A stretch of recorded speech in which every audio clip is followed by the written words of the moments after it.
ॾिसी रहिया आहियो सिंध ग्रीन न्यूज़। मां आहियां गुलज़ार मंचालियो। ख़बरुनि जो सिलसिलो जारी आहे। हाणे ख़बरूं शामिल कंदासीं। घारो खां ज़ोएब शेख जी रिपोर्ट मुताबिक़ घारो लॻे कोस्टल हाईवे ते ज़फ़ायर विंड पावर कंपनी तरफ़ां मक़ामी माहिगिरनि सां ज़्यादतियुनि जो सिलसिलो जारी। मक़ामी माहिगिरनि जे समुंड में वञण जी रस्ता रोक ख़िलाफ़ कंपनी जे गेट वटि एहतजाजी धरणो हंयो वियो।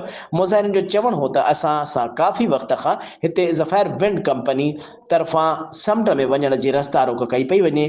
असां हिते जा मक़ामी माण्हू ऐं रोज़गार समुंड सां जुड़ियल आहे ऐं कंपनी सां हुकूमती महाज़ मुआइदो थियल बि आहे त समुंड जे मच्छी जे शिकार ते का बि पाबंदी न हूंदी।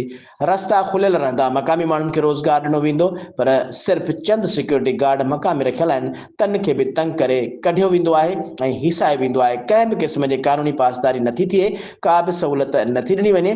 पर असांजो मुतालबो आहे त मक़ामी माण्हुनि खे रोज़गार करणु ॾिनो वञे ऐं जिन सिक्योरिटी गार्डनि खे कढियो आहे उन्हनि खे बि रखियो वञे। एहतजाजी मुज़ाहिरे खे इलाइक़े जे मुअज़्ज़िज़ीन सचल ख़ासखिली मेंबर ज़िला काउंसिल ठट्टो मोहम्मद बचल कलमती बलोच हबीबुर रहमान बलोच चेयरमैन कक्कड़ांड Ghulam Abbas Kalmati Rahim Khan Choro vice chairman Bhambhore Khan Mohammad Hadiyo Baloch UC Kagan Yar Mohammad Lashari वडेरो कमाल जोखियो हसन मल्ला अब्दुल हकीम लाशारी मिस्री मल्ला ॿियनि हिते जे MPA हाजी अली हसन ज़रदारी खां ऐं MNA सादिक मेमून ऐं सूबाई वज़ीर सैयद रियाज़ शाह शिराज़ी ॼाम अवेस गुराम जोखियो रईस अब्दुल गनी बघियार ऐं वस वारनि खां मुतालबो कयो त असांजा सामूंडी लंघ खोलिया वञनि। ॿी सूरत में असांजो एहतजाज जो दाइरो वधाईंदासीं ऐं मेन नेशनल हाईवे बि बंदि कंदासीं।